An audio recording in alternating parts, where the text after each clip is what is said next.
What are 15 things that happen almost immediately when you stop eating sugar? Stay tuned and find out.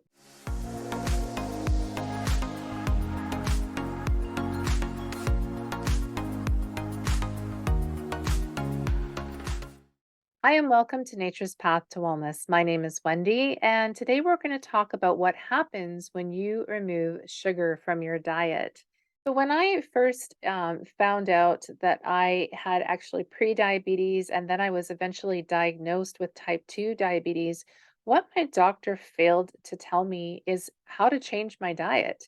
And the fact that type 2 diabetes can actually be reversed and quite easily actually with diet.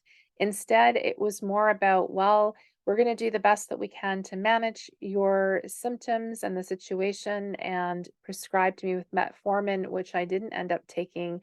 And at that time, I decided that there was going to be a better way and that I felt I could reverse the type 2 diabetes with diet and nutrition. There had to be a better way. And this is before I actually became a nutritionist and had gone to school and learned all about that. I started researching for myself. What is important to note is that most people actually have insulin resistance for a period of about 10 years before ever being diagnosed with type 2 diabetes.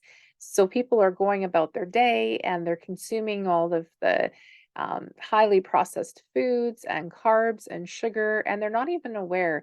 And they may have a lot of the symptoms of type 2 diabetes, but some of them are subtle at that point, and it can be the insulin resistance that is going on in the body can be going on for a long period of time.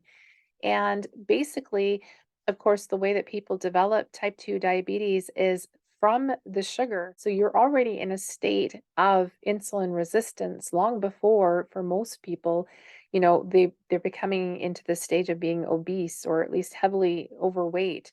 Um, and so it's important to note that the body is fueled by one of two things. It's either fueled by sugar or the sugar that comes from the carbs, basically, or fat. So, diabetes itself is actually something that is completely preventable. And I'm talking about type 2 diabetes, not type 1 diabetes, which is a whole other issue, where the pancreas doesn't even produce insulin. But we're talking about just the average person who might be just consuming a terrible diet, and they can actually be well on the way to getting insulin resistance or having insulin resistance and then type 2 diabetes. And it is something that is completely reversible, preventable, and reversible. So, diabetes, it's important to note, and I wish this is something that somebody had told me before, long before, but at any rate, I have reversed type 2 diabetes for myself, and it has all been with diet and exercise, but diet primarily. And so it's something that is important to note that diabetes is one of the few diseases that actually affects every organ in your body. We talk about the kidneys and nephropathy. So it affects the nephrons in the kidneys, which are used to filter urine. And what ends up happening is your kidneys can lose function. And once it gets to a certain point where going to end up having to have dialysis and having your kidneys filtered out. It affects the liver. And so the liver is in a state of either anabolism and catabolism, which is, basically we're producing energy or storing energy. And when there's too much energy to be stored, the liver begins to store energy as fat. And we end up with non-alcoholic fatty liver disease. The type 2 diabetes and insulin resistance can affect your eyes, and you can end up with diabetic retinopathy, which is a destruction of the retina over time and eventually loss of vision. It can affect your heart, so heart disease and skin in sores that don't heal. It can actually affect your lungs, which you can have a reduced ability to transfer oxygen to the red blood cells. And people that have insulin resistance and especially type 2 diabetes are 54% more likely to have pulmonary fibrosis and COPD, which then causes a shortness of breath. Your arterial walls are affected with inflammation. The nerves are affected. So, somebody who might be experiencing insulin resistance and especially type 2 diabetes may notice burning and tingling in their fingers and their toes. And that's known as a diabetic peripheral neuropathy. Um, and you can eventually have issues with blood flow to the extremities and then limb loss. It'll affect the nerves of the brain and therefore cognitive function. And there's actually a direct relation between those people who are consuming too much sugar in their diet, diabetes, and Alzheimer's disease. So it affects your overall mood, and high blood sugar can cause anxiety and depression and anger and frustration, all of those kinds of emotions. And your pancreas, of course, is taxed as it's trying to produce insulin. And as it's not able to keep up with the insulin that's trying to work to control the blood glucose levels, you can even end up with fatty pancreas. So, what causes diabetes? Well, most often you'll hear doctors say, well, it's hereditary. So if somebody in your family had it, there's a good chance that you're probably going to end up with it. And a lack of exercise. Again, when I went to the doctor some time ago, long time ago now, and I was told that I was pre-diabetic at that time, and shortly after diabetes was setting in, I had type 2 diabetes. I knew I needed to take immediate action, and I did so with diet and nutrition, but it was never brought up in the doctor's appointment. No one ever said to me, you need to do something about your diet. This is what you need to cut out. And I had to do a lot of digging and whatnot at that time myself. And I was just told, hey, basically we're at the point where we're probably going to consider prescribing metformin, and then you take metformin for a period of time. And after, a period of time, once the metformin isn't working, well, then we can move you over to insulin.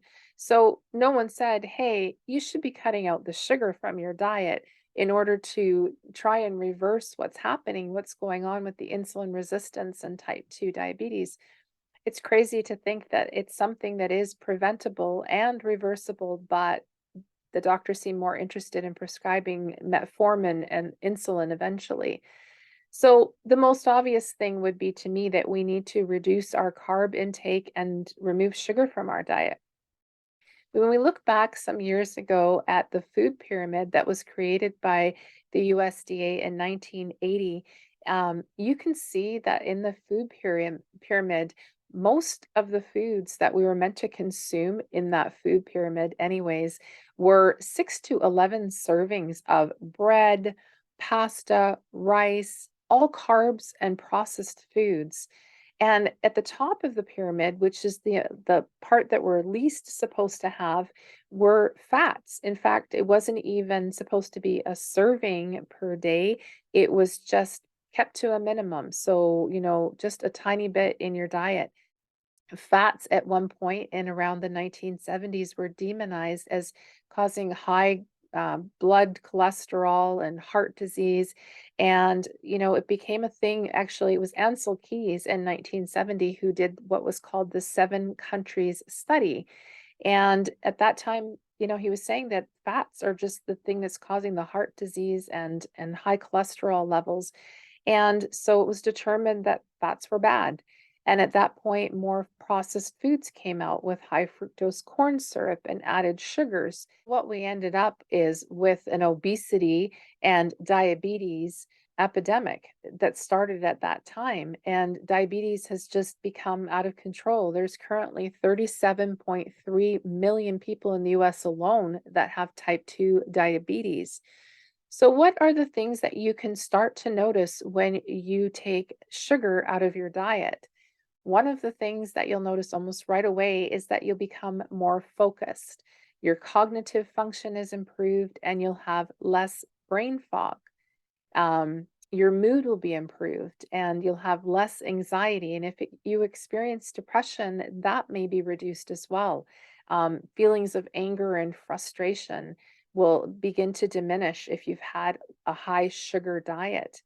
You'll experience less nocturia. So, nocturia is when you're getting up in the middle of the night to use the washroom. And if you're experiencing less nocturia and you're being able to sleep better, or you'll also have better energy.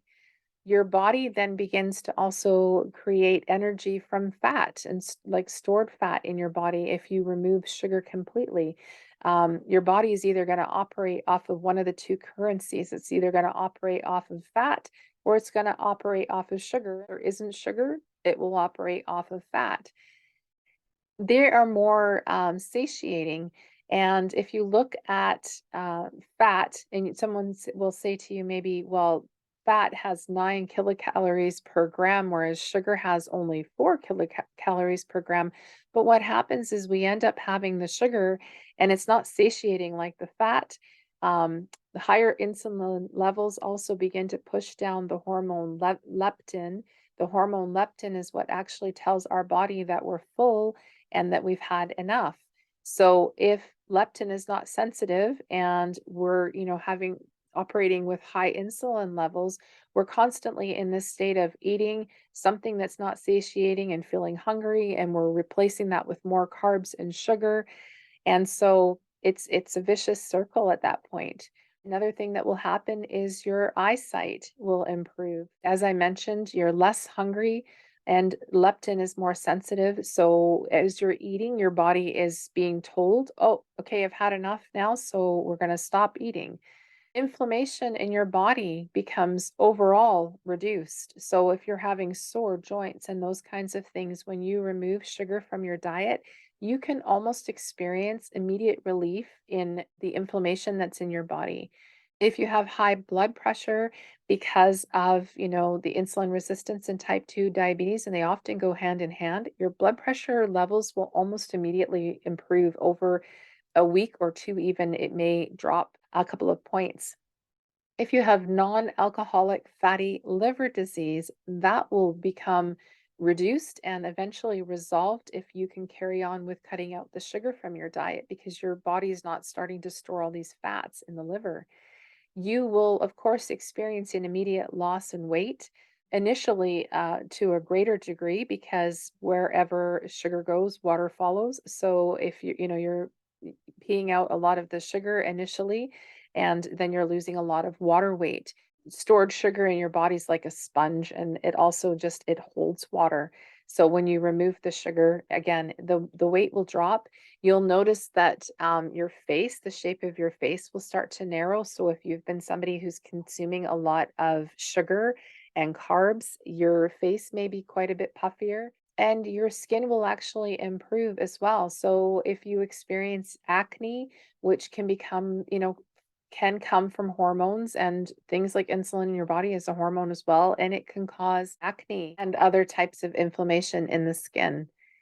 Your body will also become better at absorbing nutrients once your insulin is under control, and you'll be able to start taking the amino acids and building more proteins in your body. And if you've experienced diabetic neuropathy, that will begin to heal. So if you've been experiencing the pins and needles and the burning in your tips of your fingers and your toes, that will start to go away after a week or two. In fact, I noticed it within the second week. It was greatly reduced when I started taking sugar out of my diet. So, sugar is definitely something that we do want to remove from our diet, if at all possible. The current average amount of added sugar in people's diets is about 54 grams per day. And that isn't even really considering the sugar that is actually built into, all the carbohydrates. So when you look at the nutrition facts panel and you see per serving on the back of the product that you're consuming, that it has so many carbs and then so much sugar. I mean, carbs are essentially sugar, so you're consuming all of that in the day. And it's hidden. It's hidden in your foods. When you look at the ingredients, it may not just say sugar. They say there's 56 names, different names for sugar. So we might look at the nutrition facts panel. It doesn't outright say sugar, but there's other names for it, and I will be doing another video on that soon. But we need to be careful what foods we're having, and if we were to take out the foods that are processed and come in boxes, that would eliminate a lot of the problem right there. If we're consuming more fresh fruits and vegetables and if we're having eggs in the diet and just things that are really satiating, and avocados that have got some fat in it, and nut butters and nuts and nuts and seeds, those types of things. If we reach for those 99% of the time, and then once in a while, if there was something, that wasn't as healthy, then that wouldn't be the end of the world. But if we can remove sugar from our diet, that will help to reverse all of those issues that, we could experience if we have type 2 diabetes and all of the organs that are affected. So if you'd like to learn more about diet and nutrition, make sure you hit the like button and the subscribe button. And I look forward to seeing you again next time.